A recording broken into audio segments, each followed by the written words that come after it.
Welcome back, deep divers. Okay, get ready, because today we are diving deep into something, something trainers everywhere have been dreaming about for a long time. Seriously, for ages, we've talked about, that one item, the one that could completely change how we power up our Pokemon, make them truly reach their potential. Well, guess what? It's actually here. It is. Yeah, the much talked about hyper training and the gold bottle caps that come with it, it's rolling out in Pokémon GO. And this isn't just like a small tweak, it's a massive shift. Now, there are definitely things to discuss about how it's being introduced for sure, but the potential here, it's incredibly exciting for trainers. Exactly. So today's deep dive, we're covering it all. What are gold bottle caps? How do you even get them? How does this whole hyper training thing work? And maybe most importantly, which Pokemon should you use this on? We'll even get into that big question about rarity and Shundos. So yeah, buckle up. This is a game changer. Okay, let's break it down. First off, just a quick refresher on IVs, individual values. For anyone newer, or just, as a reminder, IVs are basically your Pokemon's hidden stats for HP, attack, and defense. Think of them like potential, right? 0 to 15 for each. A perfect 15455 feet. That's a Hundo. Peak potential. And then you've got the other end, the Hundo, 000. Kind of charming in their own way sometimes. Right. And the big thing in Pokemon GO, unlike some of the main series games, was that these IVs, they were fixed, like permanently. If you caught something, maybe it was a 5 attack, 13 defense, 15 HP, that was it. That was its fate. The only way to get different IVs was, catch another one and hope. Lots of hoping. Which could be super frustrating. You get attached to a Pokemon, right? Oh. But its IVs just weren't great. And that is exactly where hyper training swoops in. With a gold bottle cap, you can finally change those IVs. It's a one-time use item, super powerful. You use it and boom. All three stats, HP, attack, defense maxed out to 15. Imagine taking that Hundo you caught on vacation, the one you loved but knew wasn't strong, and turning it into a Hundo. That's, wow, real power. It really bridges that gap between sentimental value and actual usability, doesn't it? Okay, now this is where things get really interesting and where some, let's say, important questions are coming up. The very first gold bottle cap, it's going to be available through the Go Pass Deluxe. Yep, coming up super soon. Monday, June 23rd to Sunday, June 29th. So the Go Pass, it's like a rewards track, right? 100 tiers. There's a free track, which is cool, but this first gold bottle cap is specifically in the Deluxe Pass. And that Deluxe Pass for this initial cap is priced around $19 or $20 USD. Which naturally leads to the big discussion happening right now. Wow. Is this pay to accelerate, like buying raid passes? Or is it more pay to access? Because, usually in Go, you can play everything for free, maybe pay to speed things up. This feels, it feels different, like paying to get the feature itself, at least for now. There's no free way initially. It's a really valid point, and yeah, trainers are definitely talking about it. Lots of debate there. Is it too much? Should it be earnable? But there's also some hope. Right? Based on how things have gone before. Yeah. Like, remember Shiny Mew or Shiny Meloetta? Those were ticket exclusive first. Exactly. And then later they became available to everyone through research or other means. So there's a pretty strong feeling, or maybe hope, that gold bottle caps, or maybe even like a silver version for just one stat, might become free down the line. It's definitely something to keep in mind, that history. But regardless of the initial cost, knowing what these things do is crucial. Because eventually, when they potentially are more accessible, you'll want to know exactly how to use them, right? Be ready. Totally. So, okay, you've got the gold bottle cap. What's next? How does it work? Well, first, you pick your Pokemon. But here's a cool little requirement. It has to be at least your great buddy. Which I kind of love. It ties it back to your bond with the Pokemon. It's not just like pick anything. You got to put some effort in already. Makes it feel more personal. Yeah, it adds that layer. So once you use the cap on your great buddy, it enters hyper training. Think of it like starting a special training program. You'll need to complete specific tasks to actually boost the stats up to 15. It's not instant perfection after using the cap. You have to work for it. So for example, boosting attacks IVs might mean winning, say, 40 gym battles with that Pokemon in your party, of course. Oh, interesting. So it actually encourages you to use the Pokemon in battles. That's smart. Keeps gym battling relevant too. What about the others? Defense and HP.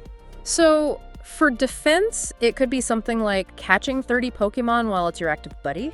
And for HP, maybe spinning 75 Pokestops, again, with it as your buddy. Okay, those sound actually pretty doable, like things you might do anyway while playing. Yeah. Especially since you get a whole year, 365 days to finish the training once you start. Exactly. It's designed to be achievable over time, not some crazy grind you have to finish in a week. Plenty of time. No pressure then, just integrate it into your play. I like that. Definitely. Now, a couple of key things to remember. You cannot use this on shadow Pokemon. Ah, okay. Makes sense. Shadows have their own whole deal with stats. Right. And you also can't use it on a Pokemon that's already a Hundo. So no trying to make a 155-15 even more perfect. Doesn't work like that. It preserves the challenge of getting, say, a perfect shadow, and it means natural Hundos are still special in their own way. Gotcha. Okay, so that leads us to the absolute biggest question, doesn't it? The one everyone's going to be wrestling with. What Pokemon should you actually use this incredibly rare first gold bottle cap on? What's the best choice? And you know what's great? There isn't one single best answer here. Not really. The most important Pokemon to hyper train. It's the one that means the most to you. Seriously. If you have like 1,000 Weedle you caught on a special day, and that Weedle is your treasure, turning it into a Hundo is the absolute best use of that cap. For you, this game, deep down, it's about your collection, your memories. Yeah. This feature really leans into that personal connection. I love that. That's the perfect way to think about it. My first thought was my starter, turning my original Charmander into a Hundo. Yes, please. But okay, if we were thinking a bit more strategically, or maybe blending strategy and sentiment, what are some other cool ideas floating around?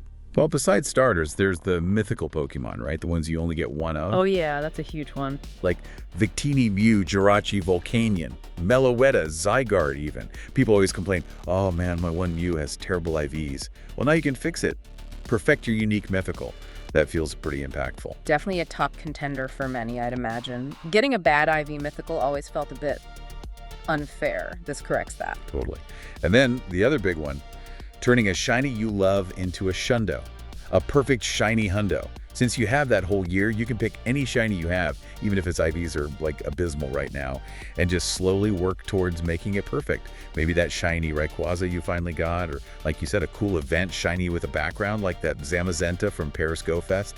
Make it perfect. It does raise that little side question, though. Is it better to use it on, say, a 98% shiny that's almost perfect, or a really low IV one? Like, the 98% takes less work in terms of tasks, probably, but using it on a 10% shiny gives you more value in terms of stat increase. Yeah, I see what you mean. You're improving more stats from the ground up on the lower IV one. But honestly, with 365 days, does the difference in task completion time really matter that much? Probably not enough to outweigh just picking the shiny you like the most, regardless of its starting point. Good point. It comes back to personal choice again. Pick the Pokemon you want to be perfect. Okay, but this talk of making Shundos, it leads right into that other big debate that's swirling around, right? Does hypertraining mean Shundos aren't rare anymore? Does it kill the magic of finding one? Ah, yes, the rarity debate. It comes up pretty often whenever something new changes how we get good Pokemon. Remember when Lucky Trades came out? Suddenly there was a 1 in 64 chance for a Shundo from a Lucky Trade. People wondered the same thing then. Yeah, and what happened? Well, the community kind of adapted. Lucky Shundos became their own category, right? They have that specific lucky background. They're still rare, just a different kind of rare. Okay, so how does that apply here? Will hypertrained Pokemon look different? Exactly, that's the key. Just like in the main games, Pokemon that have been hyper-trained will have an indicator. There'll be some icon or text, maybe on the summary screen, that clearly shows this Pokemon was hyper-trained. Ah, okay. So you'll always know if a Hundo or Shundo was made perfect versus born perfect. Precisely. A Shundo you catch wild, hatch from an egg, get from a raid. That's still going to be distinct. It won't have the hypertrain mark, that natural perfect find. It keeps its unique status. Its technical rarity, if you want to call it that, remains untouched. Okay, that's a huge relief for collectors, I bet. So wild Shundos are still the ultimate chase. This just gives us another way to get a perfect version of Pokemon we love. Exactly. It adds a layer. It doesn't replace the original rarity. Wow.